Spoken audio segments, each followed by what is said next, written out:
In today's Mishnah, we learn the 7th and 8th Mishnah from the third parak of Keritut.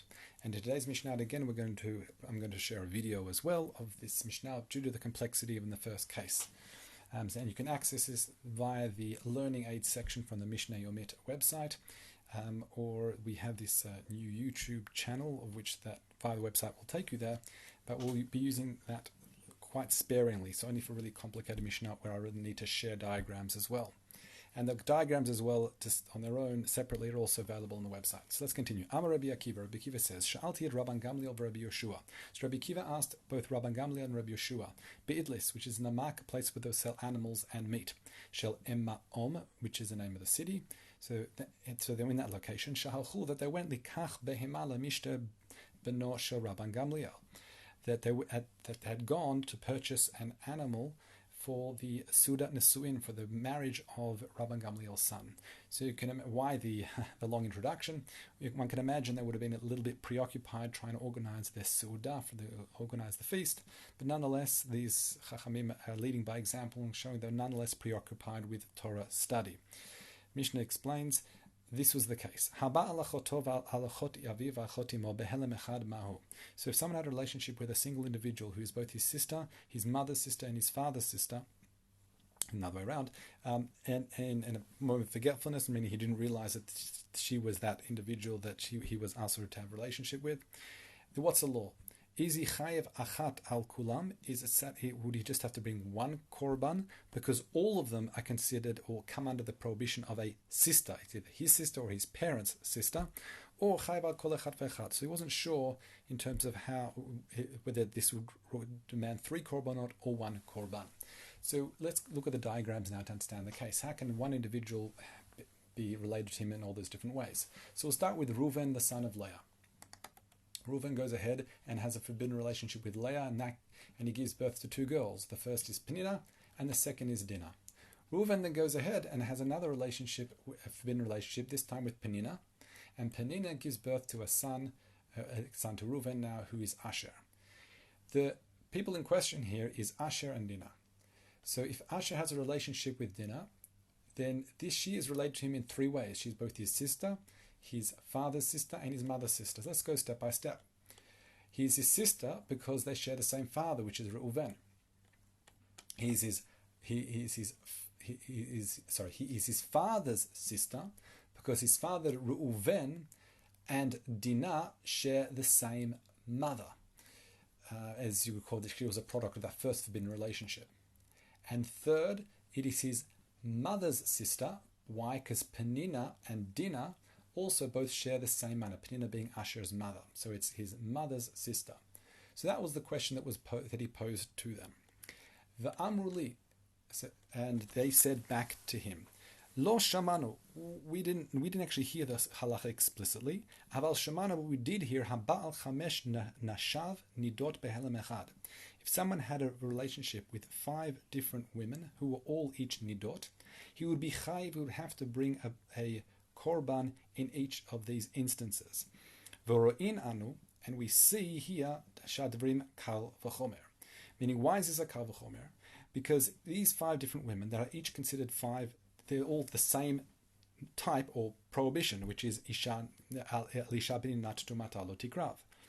And in this case, he's chayev 5 different times. So if therefore one would think he's saying that kal v'chomer should be, then in this case where we have, despite the fact it's one woman, 5 different prohibitions, achoto, achot aviv, achot imo, he should be liable to 3 different korbanot. However, as Kanti cites here, the kal v'chomer doesn't work. Why? Because one would suspect that one would be chayiv liable, meaning to multiple korbanot, having a forbidden relationship with multiple different women, because as I already alluded to, these are 5 distinct people. So therefore, one would be chayiv to bring a korban in each different case. It's what's called gufin mechulakim. However, therefore, you cannot bring an argument to our case where the relationship here is between Asher and Dinah. Nonetheless, despite the fact that kal v'chomer doesn't work, the halacha still stands. Why? Because since the Torah refers to ervat achoto gila in a superfluous instance, meaning the Torah already described how one sister is asur to them, the Chachamim understand therefore that one would be liable separately for achoto, who is also achot aviv, and achot imo, meaning his sister who is also his father's sister and mother's sister. He would be liable to 3 different korbanot. So let's continue. Sorry, that's just the remainder of that Mishnah. Let's now learn Mishnah Chet. Mishnah Chet says, it begins as follows: V'od sha'alan Rabbi Kiva. No pictures for this one. V'od sha'alan Rabbi Kiva. Rabbi Kiva asked them, Ever hamadul dal bebehema. If we have a dangling limb, it's only very loosely now connected still to the animal, mostly detached. We say mahu. Is it already a source of tumah? Do we already consider that a aver menachai, a limb from a live animal, that it's already attached, such that it would be a source of tumah? That's his problem, much like a carcass, like a nevela. So Amrullah, again, Rabbi Gamliel and Rabbi Shua responded to him, Lo shamanu, we didn't hear the halacha in this respect, aval shamanu, but we heard halacha in a similar case of which we can draw a conclusion, and that is be'ever hamul duldal be'adam. If we have a dangling limb from a human being, despite the fact an aver min hachai from an adam, from a person is a source of tumah, while it is still dangling and attached, it is considered tahor. And how do they know that case? Because they bring a precedent. It says this is the practice that was shekach hayu mukhe shchin b'Yerushalayim osim. Unfortunately, the people that were covered with boils and the like, that had these issues with their limbs in Yerushalayim, come to Pesach, cholech lo erev Pesach.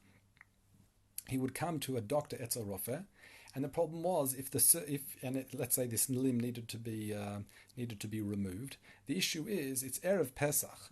If they cut the limb off, that limb is a source of tumah, and not only would it make the patient, if you like, tameh, also the doctor would become tameh as well, and they wouldn't be able to partake in the korban Pesach. So they had a unique way of solving this problem, meaning this person needed to have medically needed this limb removed. However, how are we going to do it in a way such that everyone can still be tahor and therefore take part in the korban Pesach that evening? So Mishnah says, what would they do? He would cut it, but not cut it completely off. He would cut it to an extent ad shu maniach bo kasara, that it was really dangling that limb, that is only there was only a barley's width of flesh holding it still to the body. And in that case, since it's still connected, it is tahor.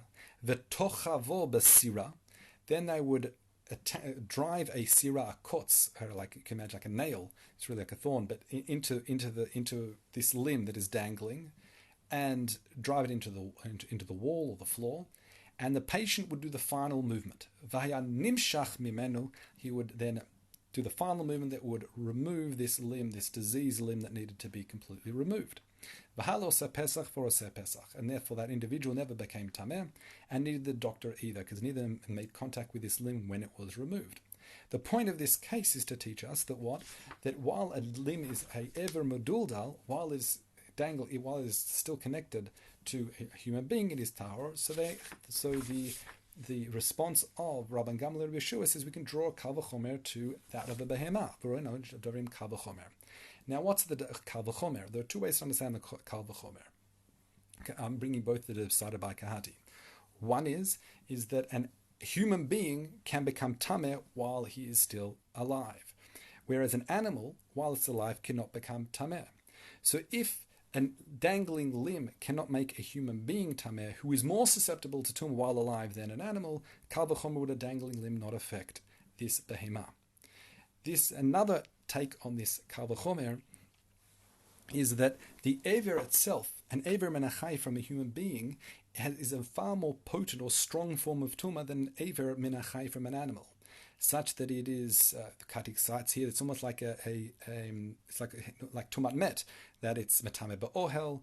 It makes someone tameh for 7 days. A kohen's not allowed to come into contact with, and the nazir, if he came into contact with a aver menachai from a human being, it would ruin his nazirut. So since it's far more potent, far more stronger form of tumah, and while it's still dangling, it would not make a human being tameh.